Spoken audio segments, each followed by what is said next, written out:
Hi, everybody. I'm Chrissy. Thanks for joining us here at Freedom Ranch for His Creation Moments. Today, Miss Hannah, the barn owl, has graced us with her presence. Have you ever had the advice given to you, listen to your heart? Is that good advice? I don't know. We're going to find out. But the reason we're using Miss Hannah today is because of that beautiful heart-shaped face. When she turns around to the camera and not to me, you'll be able to see the beautiful heart that it looks like God just painted right on her face. But that heart helps her. The heart-shaped face and the stiffness of her feathers on her face basically acts like a satellite dish, and it bounces the sound off of her face straight into her ear holes and allows her to hear exceptionally well.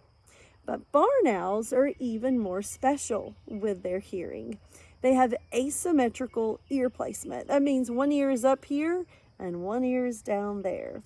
That allows her to pinpoint those sounds of the little bitty mice in the tall grasses or hay that much better. So these guys are definitely great to have around. Of course, they can't turn their head all the way around. It kind of looks like they can, but they can turn their heads about 270 degrees. There's that beautiful heart shape on Miss Hannah. Now, she has sprinkles on her chest because she's a girl. The boys usually have more of a white chest. So those sprinkles probably help her camouflage better while she's laying eggs in her nest. Now, if you hear these guys in the middle of the night, you will be terrified if you don't know what it is. They sound like a staticky screaming sound, like a lady is screaming at the top of her lungs, but with static in there too. And it is a very scary sound. But now that you know that it is the barn owl and there's nothing to be scared of. They're out there hunting the mice and the rats for you. And that is a good thing, right, Miss Hannah? So let's get back to that advice. Should we listen to our hearts? Well, let's listen to this first Bible verse. It's from Jeremiah 17:9-10. The heart is more deceitful than all else and is desperately sick. Who can understand it? I, the Lord, search the heart. I test the mind, even to give each man according to his ways, according to the results of his deeds. So without God, our heart is deceitful. The Bible mentions the heart about 1,000 times, so the heart is pretty important. The heart is where our emotions and our desires flow from. And emotions and desires are not a bad thing. Emotions help to protect us.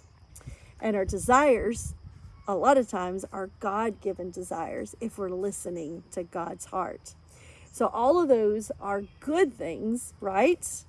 But I think we should have our heart aligned with God before we start to listen to our hearts.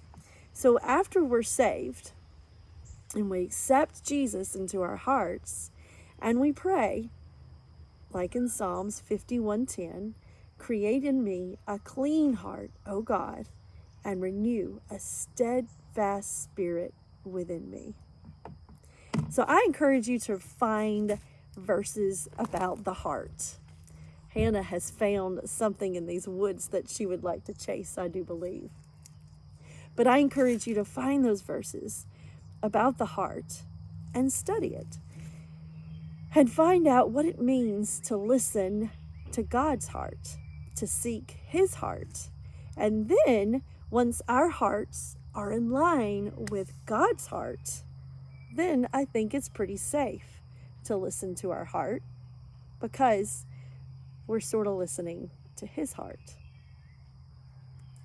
Thanks for joining me with His creation moments. And me and Hannah are going to go take a walk through the woods.